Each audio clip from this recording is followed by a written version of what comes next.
Welcome, everyone. I'm Randy Fullmer, and I'm the producer on The Emperor's New Groove. And I'm Mark Dindal. I'm the director, and Randy and I are going to be taking you through some of our experiences on this movie. So I'm going to be taking you through a lot of fun anecdotes and different things that happen with actors and the talent and different just sort of areas of the film that we struggled with to bring to the screen the way they are. And what we're going to do, we're going to have numbers of artists and different people that were involved in the picture come in at various times and explain different interesting things about their roles on the film. I was going to center on a lot of the things that I learned in making this picture. Making a movie is like, taking a college course and you come away with so much information, and I'm going to share some of that with you. Right off the top here, the first thing I learned, these first couple of scenes where we introduced Kuzco as a llama and Kuzco as a baby, was how important it is to introduce your main character in a likable and sympathetic way. And I know that seems simple, maybe kind of obvious, but when we first did these sequences, Kuzco addressed the audience directly. He was very irritated that they were watching him at this low point in his life. And the result was that it just pushed you away. It didn't pull you into the movie, and you didn't really start to be interested in the story. So we start out here with a poor animal in the rain. That's always sympathetic. And then this cute little baby. And I think that does the job of bringing the audience in and get them interested in the story of this character. We opened the movie with this opening song of Perfect World that Sting wrote, and we had asked him to write lyrics for this opening that really indicated this guy thought he had the whole world by the tail, but clearly he was an arrogant guy. We tried to get Sting to sing this opening song, and Sting said, "Oh, no, I don't want to sing it. I'm too old for this. You need a young, hip guy that really has a lot of attitude." So Sting's almost 50. We went out and got Tom Jones, who's 60. It was sort of a funny thing to do that, but he brought so much attitude and fun and that wink that Tom Jones always has, that he was the perfect voice for Kuzco's ego. It was a real trick to board this particular song. You're really stuck to an exact time frame. When you have these scenes going by as quick as they do, you really have to simplify action for clarity and readability. You have to remember the audience is seeing this all for the first time. You don't want to overwhelm them with too many images all right up front. We really wanted to distill down the essence of the composition and the action so that you could really read what was on the screen in the short amount of time that you're kind of bound to because of the song. Joining us now is Nick Ranieri to talk about his animation on Kuzco. This is the scene where Kuzco sort of stretches stuff, and it's sort of a combination of dance movements that I got from the storyboards, a little bit from Michael Jackson, and some of the sillier movements like this one. We can all guess which are Nick. Yeah. The last one was Nick. But the moonwalk, oh yeah. Dance I find is very difficult to animate. It has to look so fluid and effortless, which means most of it should be on one. Every frame should have a new drawing to it. Just brings out the fluidity of it. This dance took me about a month to animate, and this one was animated by Jennifer Cardone-Klein. The guards were animated by Andreas Wessel-Therhorn. This scene has always been very funny to us. It's just so absurd, the notion that they're doing this river dance in this fictitious South American place. It's a good thing to remember that irony doesn't always play to the widest of audiences. Because we play these moments seriously and the characters are not depicted as being aware of the joke, sometimes I think people don't always realize that the incongruity is meant to be funny. It's time for you to choose your bride. In this initial scene of the bride selection, everybody working on the picture and not working on the picture had an opinion of it. Our first version was Kuzco being very rude to the brides, saying, "Moo, needs a human head, that would be nice." They were funny things, but they put him in such a bad light that we ended up deciding we had pushed him a little too far. We wanted him to be badly behaved at the beginning, so he had a nice arc and a place to go to. We didn't want to so turn people off that they said, I so don't like that guy. I don't care if he ever changes. So we toned that part down a bit. In the early going, we had a number of different arrangements as to when we would introduce Pacha. We finally decided that because Kuzco had been introduced as such a sort of bad guy, it was time to bring in John Goodman's really friendly, well-grounded nature as Pacha, get him in the movie right away to sort of balance how we had set up Kuzco. Yeah, you really need to make sure that the audience has somebody that they're going to root for. And even though Cusco is going to change, you want the audience to stick with the movie long enough. You don't want them to be tuning out before you get to that point. And like Randy said, John Goodman really anchors this character and makes it work and provides the warmth that the story needs up front to get you interested and involved.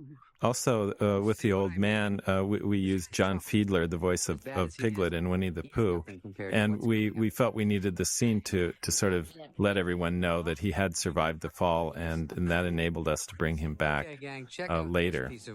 In this next section, we, of course, are introducing numbers of characters, plus we have David Spade's narration working over the top. John Debney had to write sort of initial score music to as a theme for Kronk, a theme for Yzma. It is such a tricky choreography in this area to establish personalities, have enough cleared room so that everyone understands what everybody's relationship is to each other. It was just, it now flows pretty nicely, but boy, what a choreography it is to get all the information cleanly out in a dense scene like this. Yeah, definitely.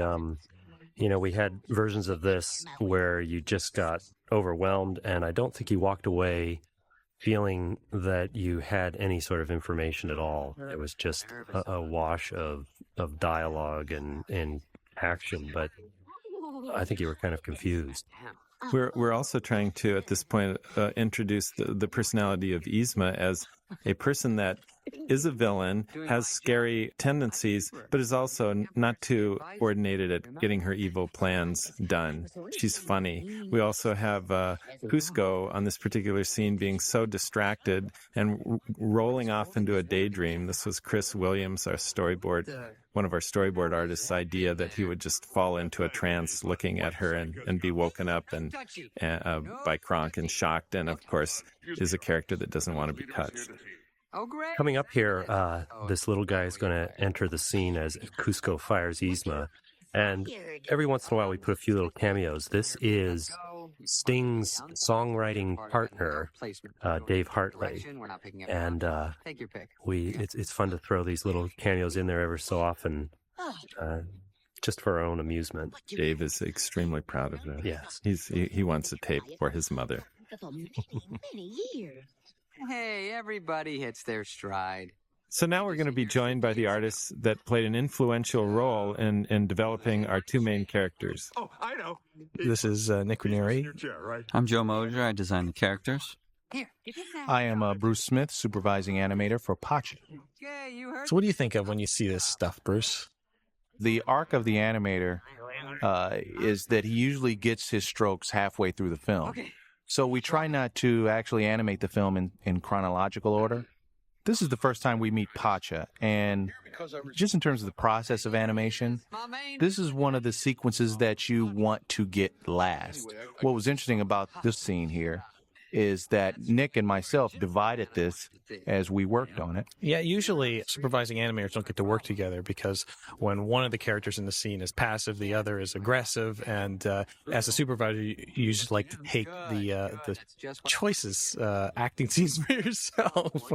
And this one had enough meat for both of us, so we were able to work back and forth on it. You have to play against the different lines of dialogue, so you have a scene where if Pacha is leading the dialogue, I have to go in and start the acting out and establish the point of view, establish the acting and the personality.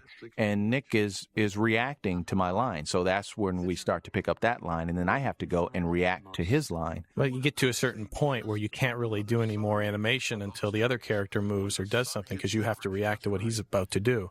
Then especially if there's real physical contact, we have to map that out together, in a thumbnail process, which thumbnails are like small drawings that help map out the entire action of a scene. We came up with suggestions and ideas. A lot of the stuff wasn't originally conceived for the scene, but as we went along, Pacha pushing Cusco out of the way, things like that came up after the fact while we were, in the process of animating the scene. Yeah, and what's interesting is Pacha's arc through all that. He goes from not understanding exactly what's going on to being furious once he understands, because he's big enough to pounce on anybody. Yeah. But we play him in sort of the understanding pussycat, and this is one of the few times where you actually see him ready to go upside somebody's head. Yeah, and he's even bigger than those guards that Joe designed. Hey, yeah. Oh, it's good that he uses his physicality finally. He just kind of walks through the movie. He's this big force, but you don't really feel it until that sequence. So That's a great design dynamic that I think we featured in the film. I mean, these characters have to play alongside each other for a good portion of the film. So you have to understand a design harmony so they can work well on the screen. Of course, following Cusco's really obnoxious behavior, we have to show what in the heck's going to happen to a guy that behaves like this. And we unleashed Eartha with a really excited, energized, angry performance at this point to sort of let you know that bad behavior is going to get its comeuppance. Yeah, and along those lines, I want to talk about what I consider to be great animation vocal performances, and Eartha Kitt does it all in this sequence. He'll get rid of Cusco. The real Cusco? Of course, the real Cusco. Animators long for juicy dialogue like she's doing here, and I think it all comes down to four things, which I call the 4 Ps. Would you like to hear what those are, Randy? Okay, 3 of them anyway. Okay, it's performance, pitch, pause, and pacing. Those are the 4 things that I always look for. And performance obviously has to be well acted, and you have to believe that the character believes the words, or the actor believes the words that they're saying. In terms of pitch, that's just a vocal variation that represents the emotional shifts that the character's going through, and you have to exaggerate them much more than you would in a live action film or most live action films. Otherwise, it'll play flat. And pauses are great when a character, when they perform a voice and they pause. It represents the character thinking, and that's what really great animation does, is that you believe that character on the screen is actually thinking about what's going through their head. And then the final, just pacing, again, representing shifts in the attitude of the character. But when you can slow down a line and then speed it up, it just gives the animator something juicier to sink their teeth into when they're animating a character. Because we work with a lot of visual shifts in timing, and that kind of shift in the vocal performance helps to support that. I think at this point we've so gotten the idea that Yzma is obsessed and way over the top and will do anything crazy as long as it's got style. And that's really the point of going to the box and exploding all that. It really demonstrates how she thinks and how she operates. This little candle holder was once a character in a very early version of this movie. He was called the Huaca. He was a little advisor to the emperor. But as is the case with the development of these stories, characters come and go, and unfortunately he went, but we wanted to preserve his memory in this little cameo here. Another thing about this sequence, Dave Reynolds, our writer, has such a sensibility for Kronk. He even did the voice and scratch sessions of Kronk, because he just knew the timing, he just knew the character, and he also was influential in telling us that he felt Patrick Warburton was exactly the right person to play Kronk. This would be a good time for Colin Stimpson, our art director, to jump in. Colin is British, and he sounds at least 35% smarter than Mark and I. Oh, that's really setting me up to fail, isn't it? When we were sorting through all the reference, we noticed that different motifs seem to be appropriate for different characters. For example, Yzma, there are a lot of scary animal designs that we applied to her. The cat, the lizard, and then there was Kronk. We noticed there's a lot of fish designs and designs that were appropriate for cooking, so we used those for him. Yzma especially, we wanted to be rather, she's the classic villain in a way, so we chose like dark purple, which is a colour that's associated with madness. Nice. And then Kronk is, he's linked with the city, so we chose the sort of gold and turquoise. Then with Cusco, the palace was very bright, very gaudy, gold and turquoise, so we applied those colours to him. Pacha is a very good sort, very sort of earthy, so we applied sort of softer colours and sort of earthy tones for him. Cusco's main colour is red, And so we use the opposite for Patcher because he's opposite in, personality. So the first time you actually see Green is when you see Patcher. That's the first time you see Green in the movie. Coming up here, you'll see when Yzma pours the poison drink into the cactus. If you caught this in the movie, you're very observant. It starts out as a cactus, and it foreshadows what's about to happen to Cusco. And before he changes, you'll see that the cactus itself changes into the shape of a llama. You have to really be quick to catch this, but now that I've divulged the secret, you can impress your friends. I also want to talk about one thing that I found out from watching the test audiences watch this movie, that you never really know what you have until you play it for just an average, regular audience, non-industry people. There's this scene here where Yzma compliments Kronk on a good job, and he picks up the spinach puffs, thinking that that's what she's referring to, and says, they're easy to make, I'll get you the recipe. That was something that we always thought was so funny. We would laugh over and over again, no matter how many times we heard it. But it just goes over an audience's heads for the most part. It's another one of those ironic jokes that I was mentioning in the beginning that doesn't always play to the widest group. And then, to contrast, coming up here, when Yzma is frustrated and she realizes Kronk has used the wrong poison, she flips a little label from a skull and crossbones up to reveal that it's actually extract of llama. And that got a huge laugh. Yeah. Time and time again. We thought that was just sort of a throwaway thing. I remember the first time we screened it with an audience down in San Diego, Mark and I looked at each other just sort of with amazement that the crowd just erupted at that moment. And the idea for it was not to have a joke, but to clarify. Explain it. Yeah, to clarify what had happened there. So it's always a surprise to see how people react to what you've done, and it's very good for a filmmaker to get that kind of reaction. At this very end, of course, there's Kronk and Yzma wondering about should they have dessert or dinner or coffee before doing this dastardly deed. It's just the ironic, obsessed nature of their characters that's really a lot of fun. So one of Mark's fun ideas on this particular section was to have Kronk sing his own theme song. Who hasn't done that? I know, I've done that. I've done it a lot as I drive to work. But anyway, so we had Patrick Warburton, who, God bless him, just cannot carry a tune. He's the funniest guy in the world, but anyway, so he started singing, and he did it so funny. Composed his own little theme song, if you could call it that. And a funny note is that our legal department, when they found out that he had done that, had to have Patrick sign a release saying that all composition rights, he was turning over the composition rights, and he just howled at that because, of course, it was not really music at all. And unfortunately, it's not on the soundtrack. No, it's not on the soundtrack. The Angel and Devil really came from Chris Williams again as a sort of brilliant look into the way Kronk's mind works or doesn't work. And, of course, the angels get in an argument with each other that absolutely takes the story nowhere. And one of the fun things about this movie was to have a simple enough storyline that you could take little diversions like this. The angels could argue back and forth. Kronk's just sitting there, sort of like a third-party observer, looking completely confused. And by the time they've finished their business, Kronk is no farther along making a decision than he was. It's just a complete, pure joy and fun. And then, of course, John Debney came along and put a jazz bass line under the devil. Which just really seems so appropriate and made it all the more fun.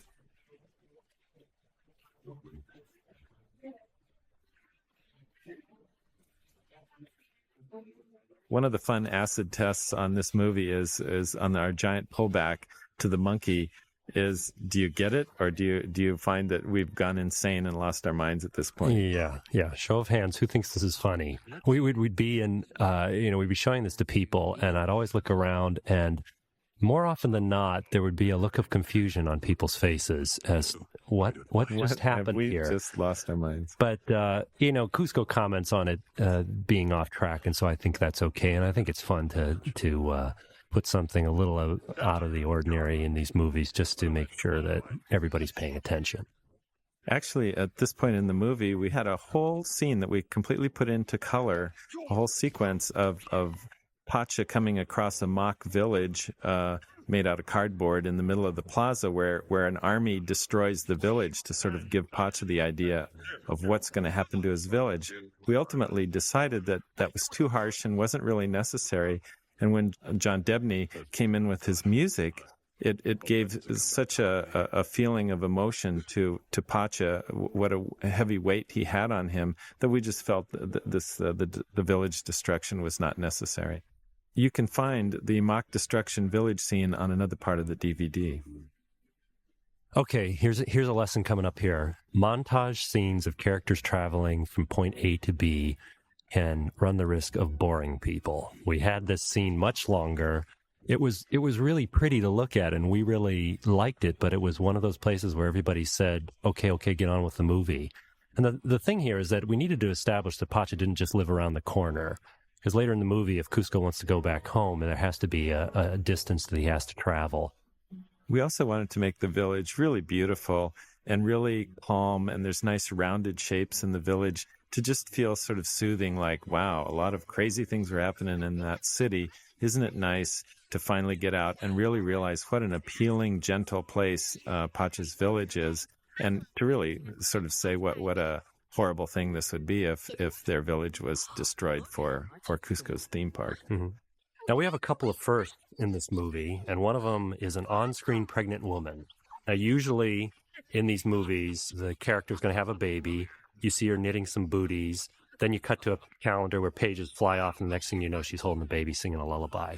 So this was the first time we actually saw the pregnant character on screen. And Tom Schumacher, the president of feature animation, gave us really good notes to make sure that she was very elegant and stylish. If this will be the first time we're going to do it, then we have to do it with a lot of class.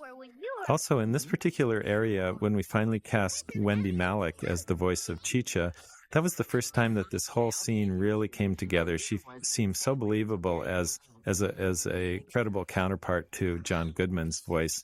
And it just grounded you and just made you feel such a sense of place and a sense of family. And the same with the little kids. Eli Linitz and Kelly Ann Kelso were just great and really fun at being charming little kids that anyone could relate to. It's really good, too. Another thing to keep in mind is to look for recognizable moments that are universal, that people can relate to, that people see themselves in those same situations. And in the sequence, we have the wiggly tooth. Who hasn't done that? The scene where they're being measured in the doorway. Later on, we're going to have a scene between the two kids who argue who's right and who's wrong over an issue. And these are things that people have experienced and they can relate to, and it just brings them into the movie when they see themselves up there on the screen. At this point, Pacha's, of course, looking around. We're pulling your heartstrings at saying, boy, this is my home. It's been my home for generations. I love this place. He's looking sad, but he's still trying to put the best face on things and tells Chicha, of course, I just have to put out the llamas away. But we've really brought it down to it's getting kind of heavy and kind of sad, and we're starting to feel like we need a break. And now, there are all kinds of opinions about breaking the fourth wall when on-screen characters address the audience. There's arguments that it pulls you out of the reality of the movie, but my take is that I know I'm watching a movie, I know it's not real, and even though I can get swept up as much as the next guy, I love it when filmmakers play with that reality. And this is something that's not done all that often, and so to me, it's very fresh. And I just like to take the approach of making some bold choices because things fail more often from not going far enough than from going too far. Whoa. So here we are back with Nick, Joe, and Bruce to talk about the animation. This is a interesting scene because it's the first time where Cusco and Pacha actually meet when Cusco is actually a llama. As a supervisor on a character, you try to pick the moments that are pertinent to the character's development. And this is one of those sequences. There's a behind-the-scenes story in this scene where sometimes when you're recording a character actor, You may decide that part of a take of dialogue is better at the beginning than at the end, and you can find in another take something that's better at the end than the beginning, and you piece them together to make the performance work to your liking. In this particular scene, there was a moment in there was a piece of dialogue where he was extremely calm. It seemed a little out of place from the point where he was really panicked. And so I thought to make it segue a little better, I put a slap in Cusco's animation to break it up a bit. What happened? I'm trying to figure that out, okay? And that sort of is an example of how sometimes the animators actually change the original intention of the scene based on the performance of the dialogue. Where your house was, and then you got mad at me. What I find so fun about this area is how the characters really interact with each other, that I can really look at either character completely throughout the whole scene and really enjoy it. Idea. You're the criminal mastermind, not me. What? So you guys bounce back and forth on these, or did one Yeah. person animate the scene first and then the other one join? I have to get back to the palace. Well, it all depends on, which character is actually leading the scene. And leading the scene means, which character is the one that's sort of the proactive character in the scene. This is one of those juicy sequences for an animator where it jumps back and forth. And Pacha goes through such a range of emotions in this sequence, it becomes a great challenge for an animator. Buy me again? He's dealing with seeing, Cusco for the first time as a llama, and Pacha has to think, which is great in this sequence because he's not, even though he has this big physical presence, he actually has to be the thinking man in this film, being the straight man in this film. So I tried to come up with some real interesting and unique takes on animating the train of thought. Dangerous if you don't know the way. Nice try, Pat. When I animate a scene, I always put myself in that position of what would I do, and I try not to use typical cartoon cliche. Right. I tend to study live action and study myself, and I'm not the greatest actor. Well, that's what you did at the end of this sequence, right? You filmed yourself as walking away, and then he stops and turns around and looks back. And I even saw the video that you shot of yourself. Right, yeah. I mean, I shot video because it was sort of a difficult thing to pull off. I had to do the walk, but the walk didn't have to be, it wasn't supposed to be a simple up and down walk. It was more of a walk for mood's sake. I mean, he's kind of determination. Yeah, he's determined, he's mad, and at the same time, he has to turn around and, realize that this is his fate. So in that scene, he goes through several moods and arguing with himself what is right, but what he wants to do and what he knows he should do. Exactly. It's the constant struggle of humanity. At this point of the film, I really get almost an adrenaline rush, a really giddy excitement over watching Cusco, because it's been so well set up that this arrogant guy who's so oblivious to everything is really about to get his comeuppance. He's walking right into a really dangerous situation, and he doesn't have a clue. What do you want? So joining us now will be Steve Anderson. Hi, this is Steve Anderson, and I was the head of story on this movie. This character of Bucky, the squirrel, is a big hit. Everybody loves this character. And Bucky was a product of one of the story artists, Jeff Ranjo. He kind of threw Bucky in really randomly. He was storyboarding the sequence, threw it in actually more to make us laugh in the story room than actually thinking that it was ever going to be in the movie, which is kind of the way Jeff is. He just likes to get a rise out of people. So he threw this idea in, this little cutesy kind of 1930s, 40s cartoon squirrel that Cusco bumps into. And it did make us laugh, and not only did it make us laugh, and not only was it put in the movie, but Bucky then became a recurring character and shows up several different places throughout the movie because everybody loved him so much, and he was really popular. And it's really an example of the story process and how we work, how we develop these movies. We don't start with a script. We don't write the script and then storyboard the script word for word and then animate the storyboards drawing for drawing. It's not that cut and dry. It's always changing. It's always growing. We write and we storyboard simultaneously. The movie you start with is never really what you end up with. It always changes and grows a lot. And that's really what you want. You always want to be open to ideas. You always want to be adding new things or cutting out ideas that don't work or adding gags. Here's a place where you need more humor, boosting up the humor or boosting up the emotion, strengthening the characters, always trying to make the movie better. And everybody has ideas. Everybody comes to the table with all sorts of ideas and opinions and taste. And the process is really designed so that all those ideas can be expressed, and then ultimately the best ones get incorporated into the movie. Because you never know who's going to have a great solution to a problem, or who's going to come up with a really funny piece of business, who's going to come up with those memorable moments, those moments that become, standard Disney images. You never know who's going to come up with that. It's not always, if it's just, two people in a room making a movie, they're not always going to be able to explore every possible idea. So you want to pull your resources and use your story crew. And that was one thing that Mark was terrific at. Always keeping that door open, always encouraging input from everybody. Nothing was a bad idea. Mark personally told me some of my ideas were bad ideas. That was just you, Randy. Most likely. Bring it on. And who hasn't seen the two guys in the river head for the waterfall and go over the gigantic waterfall? It's just been in movie after movie. But I think it's okay to set up a situation that you've seen thousands of times. The audience thinks it knows where that situation is headed, but then at the very end you throw in this spin, this bring it on, and that makes the whole thing work. There's a certain sense of familiarity with the scene, and then you've added a twist that makes it fresh and new. Along with that thinking, I mean, how many movies have you seen where a character has mouth-to-mouth resuscitation with the llama? I mean, it goes over and over again, and yet this time he almost was drowned before that, and then that makes it different. And the big thing here that you never expect the tongue. That is just not where this type of scene usually goes. We just had so much fun in the storyboard. Everybody, once we saw the storyboard, we just knew it would be wacky, crazy fun. Here's an important thing to remember, is that you got to give the audience a rest. And we've just come from a fairly active scene that ran 6 or 7 minutes there.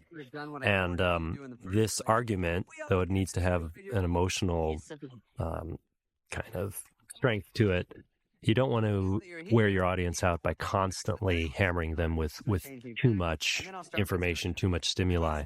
And so in this sequence, we actually pulled things out, pulled back on the music, pulled back on the intensity of the argument that they had in one version of the storyboard, because you just start to feel assaulted, and you need to have breaks in a movie like you would have breaks in a musical composition.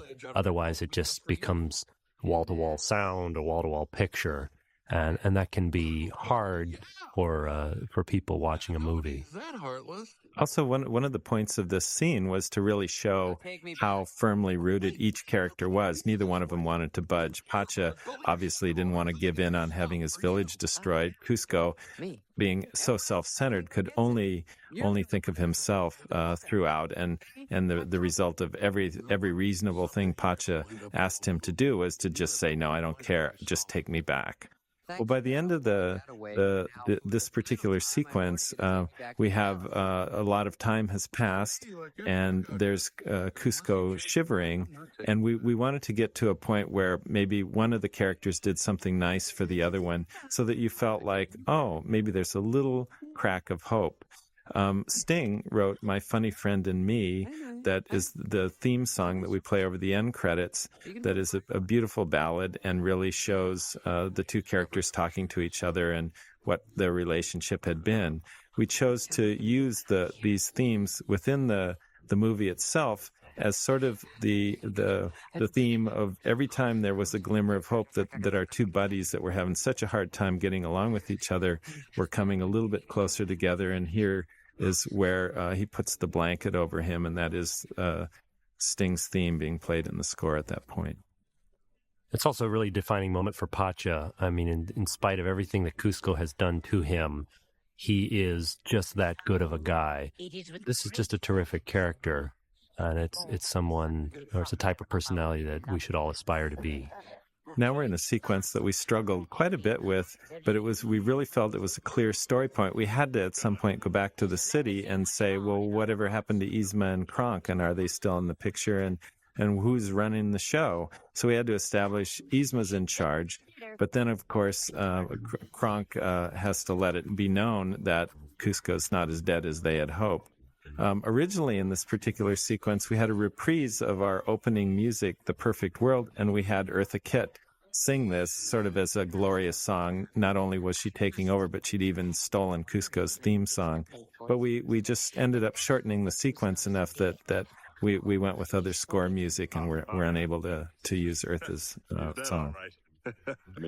This particular area, we just start to see a little crack in our dynamic evil duo, because Yzma comes on so hard to Kronk, and Kronk is sort of feeling guilty and really terrified of Yzma, that he's going to have to reveal to her that he bungled the job of getting rid of Kuzco. We start to see a little bit of crack in this team, and that's an important point, because eventually, by the end of the movie, Kronk's personality will have really taken a whole different track, and we will really like him, and he will clearly have gone over to the side of good.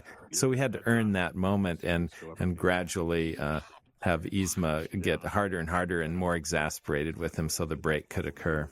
You think? Yeah, he's not a bad guy. He's just in with the wrong crowd. This was a sequence we added a little later on because there was a need to explain what happened to Pacha, what is his family thinking about where he went, because he's off in the jungle for quite a long time, attempting to save Kuzco and change his mind.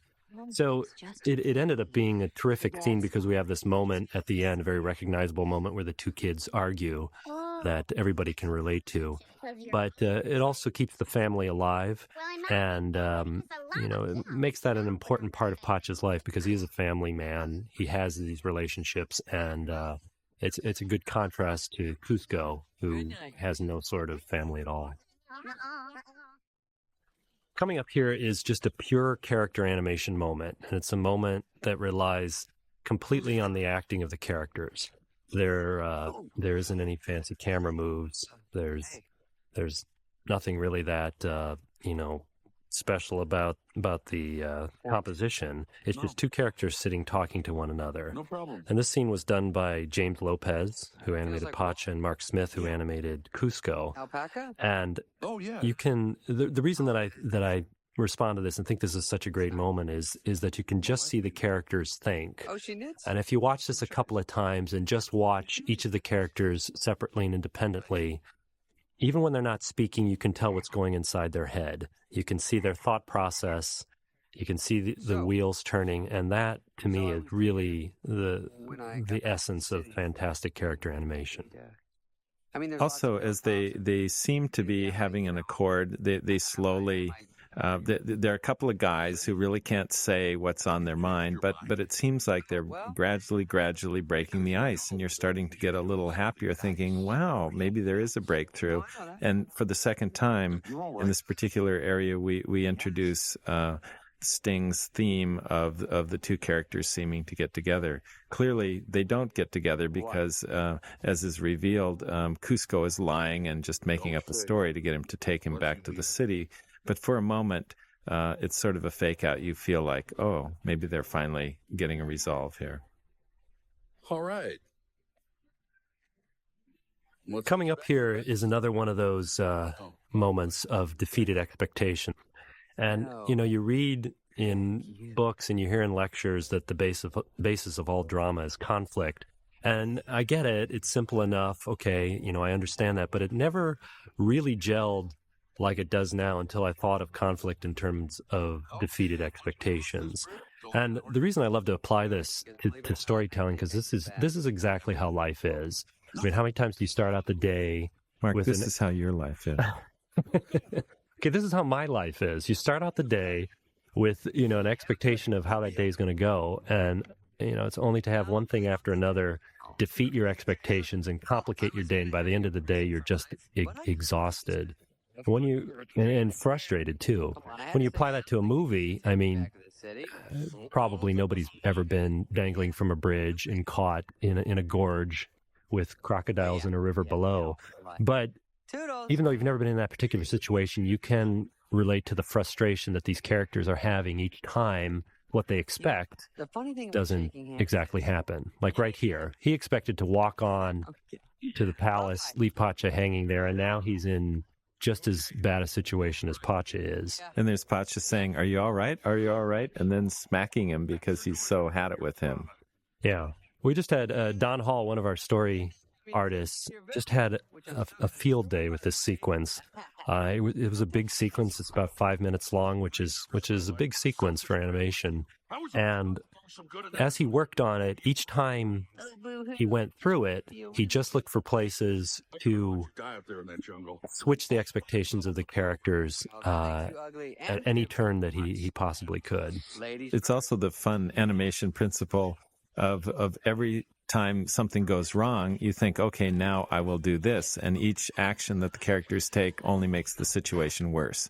It keeps compounding itself, getting worse and worse, until, with the point of the movie, they're finally forced for the first time to work together. And Kuzco, for the first time in his life, has the potential joy of discovering that when you do something with someone else, it's pretty satisfying.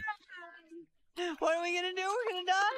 We're going to die. There they are, stuck at this point in what seems 100% hopeless. And I love this moment of Kuzco's vulnerability because there's no pretense left in him. He is so scared, so terrified that it's a real sequence. These two characters are really battling for their life at this point. He's also put in a situation where he's actually human. And it's kind of fun. There's a real irony here that it took Kuzco becoming a llama to actually realize what it means to be human. For maybe one of the first times he's actually afraid. We can relate to these feelings that he's having, as opposed to being somebody who is just a smart aleck and lacking compassion for anyone else. Right. One of my really favorite moments in this whole thing is as the two, we even start to play some triumphant music at this point. They seem to be doing well, and then clearly the gorge widens out, and there they are. And that just seems like, oh, what a moment. They are completely stuck at this point. I love how many moments in this particular sequence you feel like there's no hope. There's no way to get beyond where they are. I think that's a really important part of the notion of defeating the expectations, that as you brainstorm a story through and make a list of everything that could happen opposite of what they expect to happen, it's always a bold move to go for the worst possible thing on that list. They get to that point where the cliff widens, and now what are they going to do? Sometimes you can not want to paint yourself into that kind of corner, but I think we found time and time again that when we made a choice that seemed to end the sequence and end all hope, we wound up with it leading to somewhere, to another idea, like the way that this plays out, that is fresh and much more original had we gone with a more conservative choice. At this moment, just after they land on the cliff, there's always a fun moment with the screening audience where everybody laughs, because laughing at that one moment is such a tension release. They've just been through it so much. Just to comment on an earlier scene there, I don't know what it is about those scorpions on its chest, but that was another moment where the audience just squealed. And we looked at each other and thought, yeah, that's creepy, but it's still a drawing. It's still a cartoon scorpion, and yet everybody is connecting with that moment, and it feels very real. And it's just one of those things where you realize, in spite of it being drawings, there is the potential for this kind of animated film to become very real to people and have them react in the same way they would react if it were a live-action movie. You mean you're still taking me back? Of course, one of the fun moments is where Kuzco is finally being told by Pacha, "Hey, you saved my life." And again, Kuzco staying in character, his instinct is to deny it. I don't want anybody giving me credit for being a nice guy. I'm not a nice guy. I've never been a nice guy. Don't put me in that sort of a box. At this point, we're back to Kronk and Yzma, because clearly they're out looking desperately in search of that talking llama. That'll be their undoing if they can't find him. I also want to point out here, this sequence, as well as several others, were done by Disney Feature Animation Paris Studio. We worked with them over a video conference phone where we could actually see them. Randy and I went there once and met with them. It's quite a challenge for them to work on an animated movie with it's such a distance away. And we had just a tremendous amount of respect for their talent when we were over there, video conference calls with the studio back here. You realize how hard that is to do, because a lot of what we do in this creative process comes from being in the room with the same person. They are just incredibly humble about their work. And, I look at this and it's absolutely fantastic. I just can't say enough, give them enough praise for how terrific this is. Some of them don't even speak English all that well, and yet they caught the inflection, the attitudes just perfectly. Woodland creatures. Please continue. On your point about how humble they are, when they send scenes over to California, a lot of the California animators look at their scenes and say, my gosh, that's so incredible. These guys draw so well, and they're doing the same thing on their side. So we have two competing groups of humble artists that are all doing a great job. Do tell. In this area, here's Yzma just having the worst time of her life out in the jungle, and Kronk really, really getting very excited about it, doing bird watching and everything else. Again, we're just sort of illustrating the two characters are heading in opposite directions. Jaguars. And we had this sequence where clearly they had to come upon some new information, otherwise there's no reason for this sequence. And so it was a good opportunity to eventually reintroduce Bucky that would give them some critical information. Yeah, he's a fun character. We knew when he was first introduced, maybe subconsciously, that we'd want to bring him back somewhere, at least at the very end. But when we got to this point and we asked the question, how are they going to find out something new, some new information to motor the story forward? He was just a natural character to go back to. Low blood sugar, huh? Yeah, it's a curse. This is another area where we were really liberated from doing historical references. We just thought, what the heck? These guys are hungry right out in the middle of a jungle. Let's have a truck stop. Back to Bruce and Joe and Nick. That is Flo from Alice. Oh, I had a big crush on her when I was growing up, and There you got the inspiration. I got the inspiration. I would Kiss My Grits would have been a good line sequence. Kiss My Cocoa Leaves. I love this sequence personally for me, just because I got a chance to animate Pacha in a non-reactive situation. Pacha is sort of out of character in a sense. He's playing the sort of adoring beau of Cusco, of girly Cusco. And it was fun to get into drawing Pacha with a smile on his face, and he's playing in on a joke, and that is for the range of Pacha, trying to discover his range as an animator. It was fun stuff to do. Well, that's what you'd want to try to hit the high points of the character emotionally, and that sort of sets the tone for the rest of the crew. Right. So, Joe, what were some of your thoughts on designing just all the characters on the movie? Well, first of all, they had to be fun and appealing, I think. That was the main thing. No one wants to look at a boring character.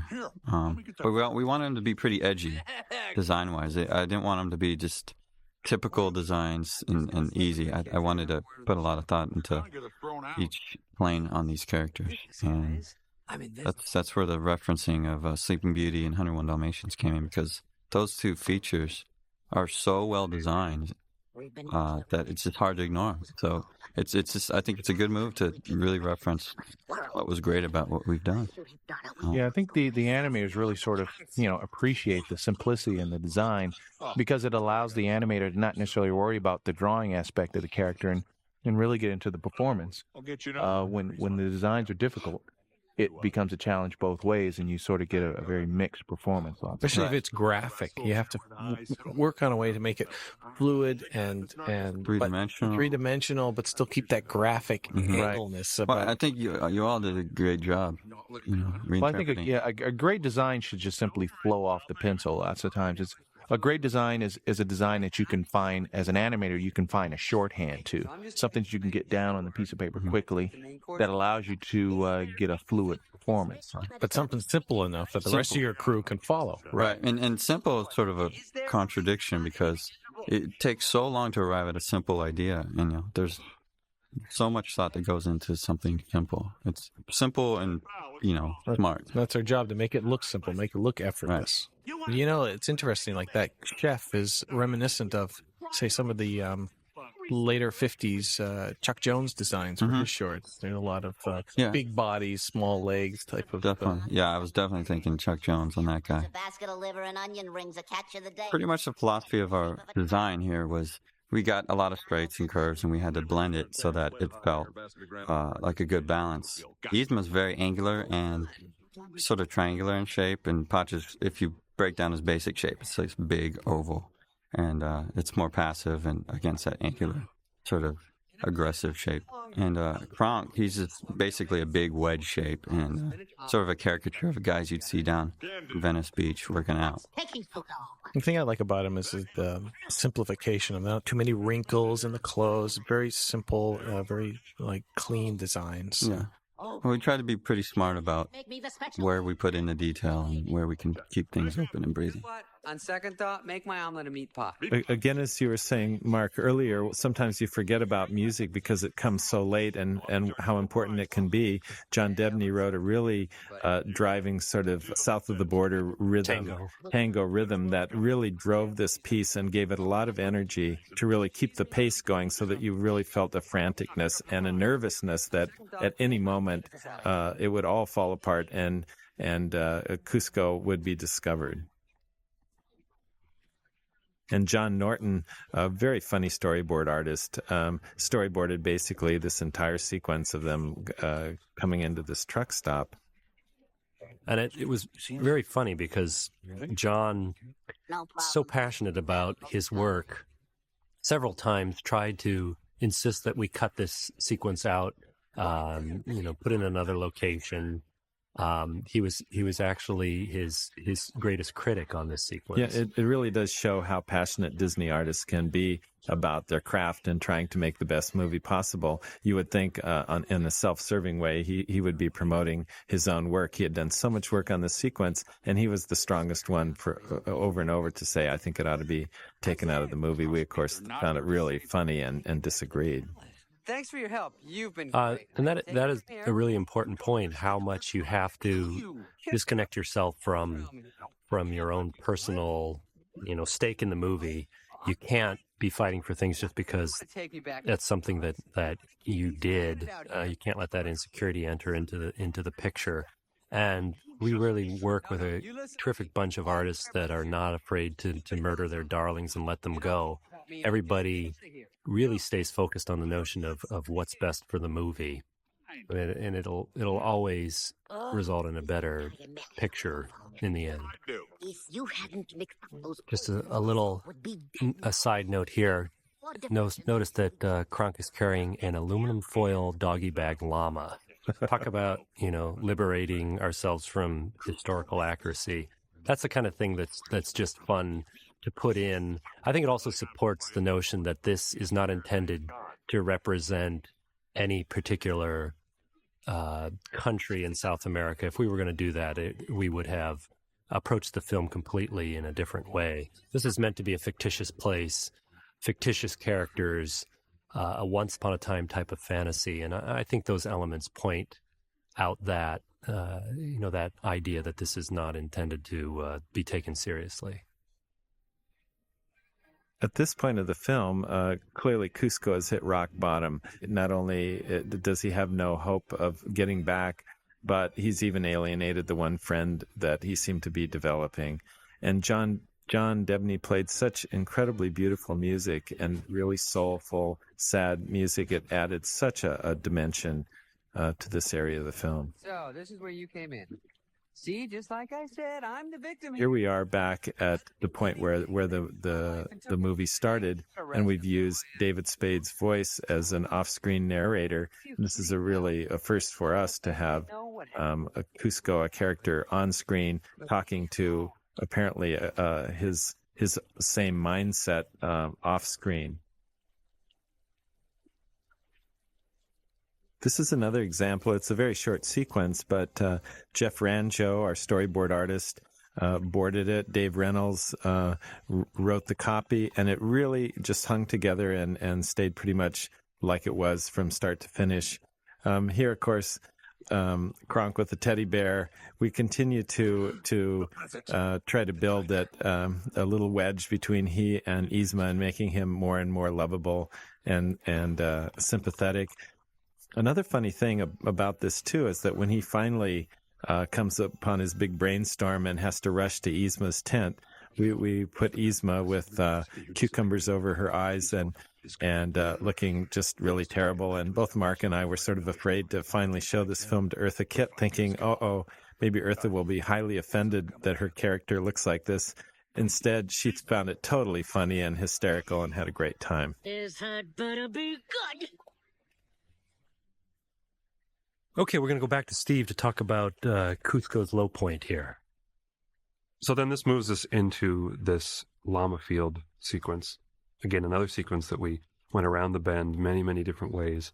This had to be a really important sequence because this was going to be the new commitment between these two as a team, that they're going to go and solve Kuzco's problem. So it really had to be a special sequence. It really had to be something that was powerful. What I like about it is that the night before, in the rain, Kuzco is wallowing in self-pity and basically saying, my life is over, I'm miserable, I'm ruined. But now it's a new day, and he actually is doing something about it. He's not just continuing to wallow in that self-pity, he's actually embracing his fate. Well, I'm stuck as a llama. What can I do about it? I can't change this fact, so I guess I'm going to be a llama. And he actually goes down and tries to assimilate into this llama herd. And I remember a lot of discussion, too, about should Kuzco talk to the llamas when he goes down for the first time and kind of says hi to them. He grins at them as we have it now. People said he should, how's it going? Gee, that grass looks delicious, or something like that. Some kind of line that he would say. But I always thought that it's a dialogue-heavy movie, and Kuzco specifically is a very dialogue-oriented character. Very much about what he says and how he says it, and the kind of barbs that he shoots at people. I thought in order to give this moment a really different feel, it should have no dialogue. Kuzco should not talk. And hopefully it would give it a different kind of tone than the rest of the movie, and give it a weight that other moments in the movie might not have. It would really be a contrast from the rest of the movie, and hopefully give it impact. You were going to give yourself a shameless plug for being performing one of the checker players? That was Steve and Dave Reynolds, our writer, or just as an interesting aside. Doing the checker players brilliantly. I was a skinny one. Both of them are excellent checker players, or we never would have considered their voices for the part. It was typecasting. Yeah. It's scary beyond all reason. Yeah, that's it. The reason I love this next sequence is that it is just packed with just pure cartoon fun. It's not the typical kind of stuff that a feature usually has. But, you often hear stories that the artists are struggling to get their vision across in the movie, and the executives are holding them down. Well, in this case, as with the case with the whole movie for that matter, but in this case, they encouraged us to push farther than we actually were, which just made it that much more fun to get in there and really have some cartoon fun with it. And, it's things like the quick moves as Yzma zips back and forth when she goes over to see Kronk. Timing issues like that aren't really the norm for a feature animated movie. When Kuzco gets hit on the head by Chicha, there's llamas in the shape of stars around his head that twitter around his head when he gets conked. Later in the sequence, there's a floor buffer as the two kids start to take care of Yzma. And also there's places in here where this defy logic. The children are in one place, Yzma whooshes past them, and then they're, by some miracle, are ahead of her to inflict more pain on her. But one of the things that I'm most proud of, it's the other first for feature animation that we have in here, and it's the eyeballs in the dark closet. You see this in short cartoons all the time, where a character goes into the dark and all you see are the eyeballs. For some reason, they light up, and where no other part of the character's body does. And I don't know that it's ever been in a feature. Do you think, Randy? Well, it cost us $6 to do these scenes. And I think that's all we had to do then, wasn't it? Was that how come we did that? But I'm so happy that we got that. But I think we could actually say that was the first, and we were the ones that did it. Well, it really is fun to pull off that much expression when that's all you have is those eyeballs. What do you mean? I think the other thing that I'm most impressed with in this is how the recording artists are not recorded at the same time together. Wendy Malick's comic timing, as well as Eartha Kitt's, the play back and forth between the two of them, they were never recorded together, and yet there's some real snappy, meshing comedy timing in their performances. Yeah, it's a real credit to the ability of the actor and also our editorial team that can find takes that feel natural going in and out of each other so that you end up with something that seems as if, they were all present at the same time. This particular event, when she goes racing down the hill, I think the audiences just explode over this, and I think it's just because you can see the gag coming from a mile off, and you are just waiting for it to happen. And then it does. Yeah.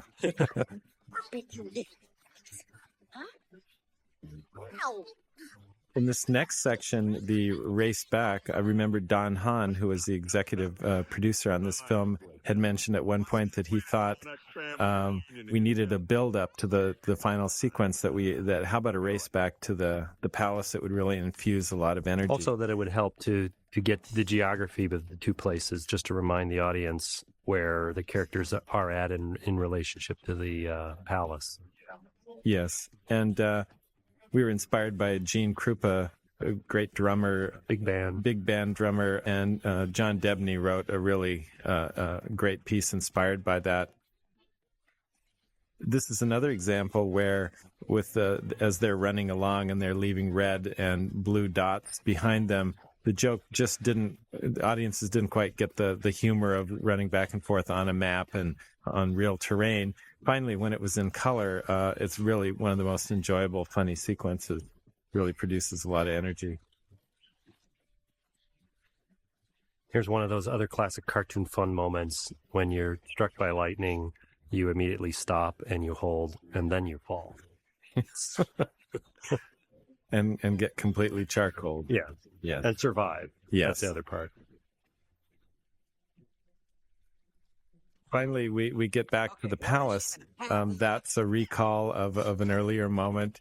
Here they are going down the roller coaster, which is a recall. And when they arrive at the bottom, boom, they're in the same lab coats as Yzma and Kronk had been. So at this particular point, we have our classic lions, tigers, and bears, oh my joke. Lions, tigers, bears? Oh my. And where did that come from? We all agreed it was a terrible idea, but our boss, Tom Schumacher, who's the president of Feature Animation, he's not going to listen to this. He didn't really literally force us to use this joke. Those are concessions you have to make as a filmmaker. Yeah, you just all you young filmmakers, just keep that in mind when the boss of the big time studio says put that joke in there. You do it. Yeah, you just do it. Tom, don't listen to this part. Yeah, and I'm sure he's not going to listen to this, so I think we're okay. You can tell that's a joke, can't you? Hey, that's kind of like what he said to you when you got fired. I know. This is quite a moment here where Yzma pulls up her dress, and of course it's the most shocking thing in the world, and then they see it's a knife, and then they go, oh, okay, that's fine. That was one of those fun moments where we storyboarded it, and then we sort of all looked at each other like, are we really going to do that? And then, doggone it, we ended up doing that. That was really fun. We knew that the Shoulder Angel and Devil had to come back into the movie at some point. They seemed to be a real hit, and they were fun. And I like this little moment because even though the Angel and Devil are always disagreeing with one another, when Yzma says she doesn't like the spinach puffs, that takes it too far. And I think we suggest that no matter how much two people may disagree, there's always something, even an angel and a devil who are such opposite sides of the spectrum on issues. There's something that everybody can agree upon. And in this case, the spinach puff, that's just going too far. Also, at that moment when Kronk has his quivery lip, you just feel such sympathy for him. It's just an aw shucks moment, and that's really finally completes the split between Kronk and Yzma. Yeah, he didn't always react so emotionally. He just got angry. But I believe Chris Montan, who is our musical director for these films, suggested, what if he was actually hurt? And you can feel that pain and relate to it. It makes him that much more human and that much more lovable. Which one? One of the fun things that happens on these films is that a lot of the animation crew and different people that are working on the film, they don't always know the context of things until later when you have a screening. And when some of the animators that were working on this film in Florida saw these scenes where we've got animals running around, an octopus with an axe chasing Pacha, I think they all thought we had completely lost our minds. They had no idea how that was going to fit into this film. But then when you went there for one screening, and then they finally saw it in context, and then it finally made sense. Yeah, it made sense, and they loved it. But up until that point, they just could not put it together at all. There's some really interesting design work that Colin and the art direction department did. You want to talk a little bit about that, Colin? It's a shame the scenes are so quick because I love the backgrounds in this area.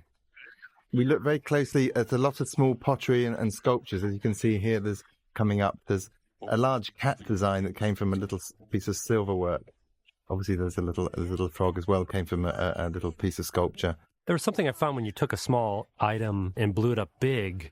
The proportions ended up creating kind of a whimsical design. Yes, there's a sort of quirky sense of fun. In the background there, you can see there's two owls that came from little dark pottery. I was going to say, also by blowing small things up into a huge scale, their simplicity stays. They stay very simple as shapes. Yes, that's one thing we noticed about the ink design work, that it's always very bold, and often the creatures had a rather strange expression. You know, slightly scary and also funny at the same time. How about the front of the palace here? Is that also one of those? Yeah, that came from a small gold statue, about 6 inches high. We were just stunned by all the Inca design work that we found, and we felt that a lot of the time, for example, the tapestries are covered in sort of wacky animal designs. The same thing with the pottery and the gold work. We just wanted to take that as inspiration and use their designs in other ways. Okay, only two left. Coming up, how many movies do you have, the final battle in a precarious place, and through some sort of magic, the villain turns into this enormous monster that you can't defeat. And we knew we were going there, but when I don't exactly remember the genesis of the little kitty cat, but we did think, what is the opposite of that? And it's so refreshing to go down a path that everybody feels like they know where it's going to end up, and then tweak it again. Yeah, and of course, Eartha was Catwoman. Yes, so maybe that's where we got it. Yeah, seemed a natural thing to be a kitty cat, and a bad tempered little kitty cat as well. Dale Bear, the animator of Yzma, also animated the cat and just infused such personality into this cat at this moment where she lunges forward and bares her teeth. It's just really an exciting cartoon moment.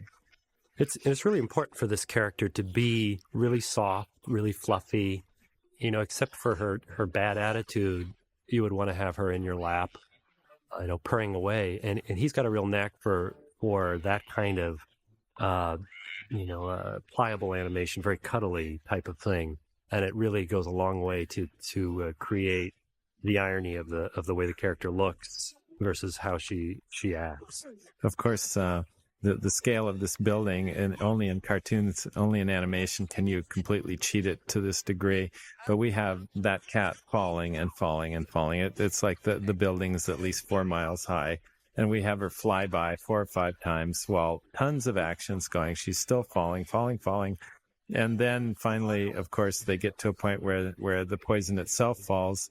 And how in the heck are we going to get her back up? Well, let's just assemble a giant trampoline at the base, which I think that was kind of convenient. Don't you think, Mark, that we did that? Yeah. It's another example where you can really paint yourself into a corner because, how can you possibly resolve that situation?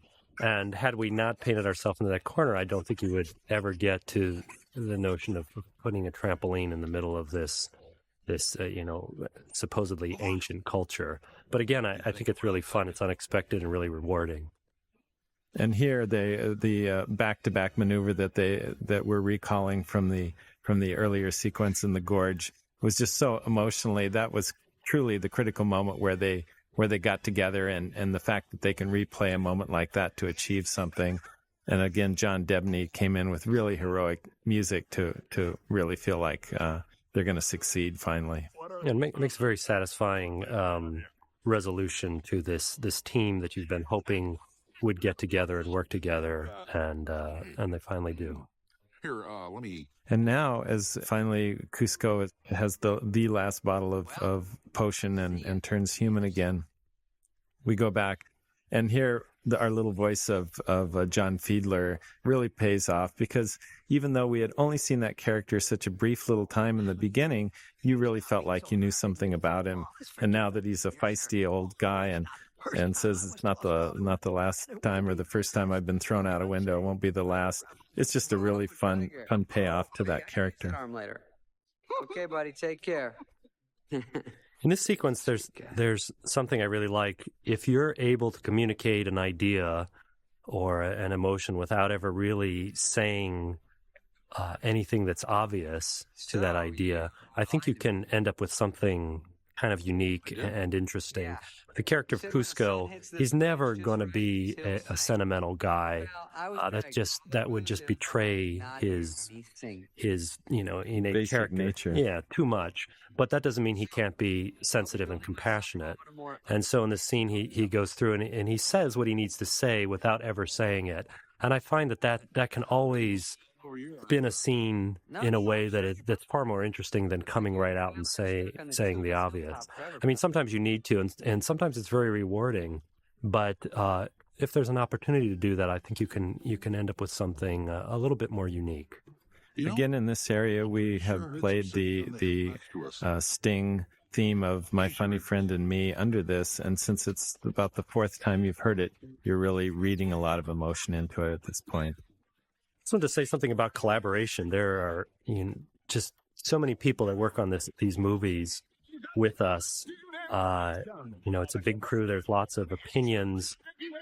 We get them all the time, and you can at some point think, "Oh, I just don't want to listen to anything more. I just want to finish this movie." But that's the wrong place to go. You have to always stay open to ideas, because people will come in with things that you just don't see. You're too close to it. And this last sequence, we initially had Cusco building his vacation home, but building it off to the side, not destroying Pacha's village. But what it looked like is that he had still gone in and ruined a landscape. He hadn't really learned. And it was Sting who really objected to that and said, I think you're getting the wrong message across. You need to make this, he needs to show that he's changed. And so it was really a good note. We ended up having Cusco build a house that was really appropriate to the community where Pacha was, and it makes a much more satisfying conclusion. Obviously, Sting is really involved in the rainforests, and he's very concerned citizen of the world, and wanting to make sure that indigenous cultures are respected, and that we're not mowing them down and forcing our culture on other cultures. And his note, he wrote a really articulate, full-page letter that he sent to us, and Sting actually thought that we might be so annoyed with his note because he was critical of the way we were ending the film. He jokingly thought we might fire him. Maybe he really actually thought we would. And to Mark's point, that was a really great note that really made sense out of the whole film. If Cusco had finally gone to this village at the very end and said, well, I really haven't learned a thing during the course of this movie, I'm going to build my water slide and my big mansion on my own, we would have felt very unsatisfied with the film. The fact that he embraced Pacha's way of life really shows that he had finally learned his lesson, learned something from Pacha.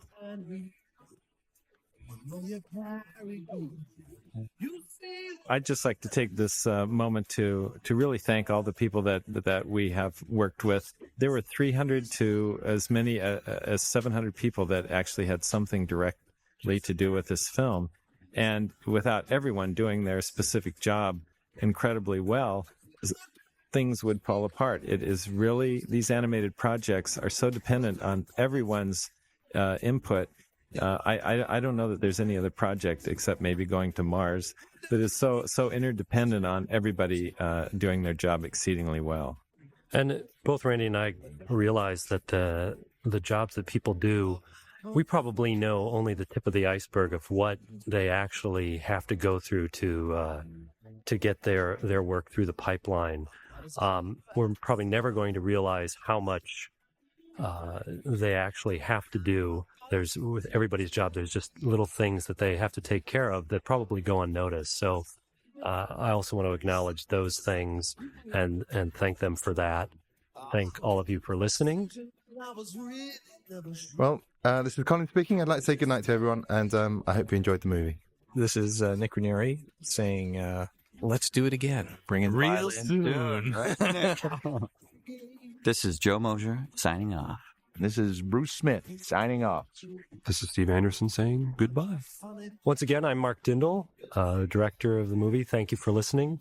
I'm Randy Fullmer, the producer of the movie. Oh, Mark and I started out as friends, and of course it's really far from that now. But we've still enjoyed taking you through our movie together. You know, I had a completely different way to take this last bit, and you, once again, just ruined it for me. I think the term producer does sort of imply the guiding force. You are? I never really knew your name. I didn't see you around that much. Boy, that really hurts. Well, I'm sorry, but the truth needs to be known. I am. Thank you again. We hope you've enjoyed our show. I'm so hurt and angry. And as the producer, can I explain to you a little concept? You will never work in this town again. Oh, you only wish you had that kind of power. I really do wish I had. Have you seen the magazine of the 100 most powerful people? I'm a non-reader. Well, you're not in it. I'm not in there? No. And to Tom Schumacher, I actually think Lions and Tigers and Bears is funny. It was Randy who didn't like it. I'm so sorry, Tom. Good night.